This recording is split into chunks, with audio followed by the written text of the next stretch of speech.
In today's video, I'm going to teach you how to export ClickUp.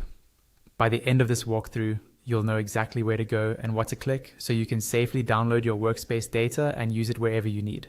First, make sure you're logged into your ClickUp account in your browser. From there, head over to the area you usually work in, your list view.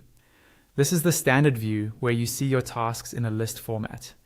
You don't need to change anything in the list itself. We're just starting here because it's a familiar place inside your workspace.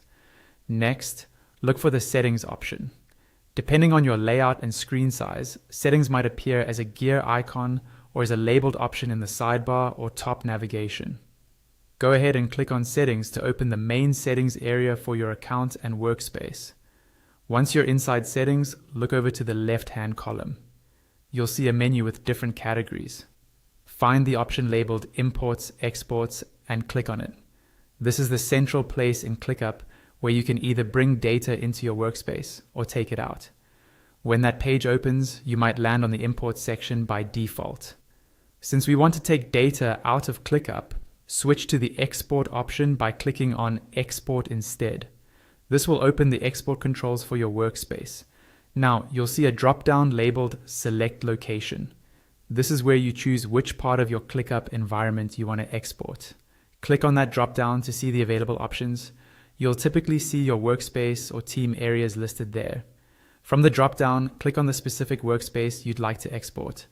Take a moment here to be sure you're selecting the right one, especially if you're part of multiple workspaces. The export will be based on this choice. Once your workspace is selected, you're ready to start the process. Click on the Start Export button. ClickUp will now begin preparing a file containing your workspace data. This can take a bit of time if you have a lot of tasks, attachments, or custom fields, so don't worry if it doesn't finish instantly. When the export is ready, you'll see an option to Download Export.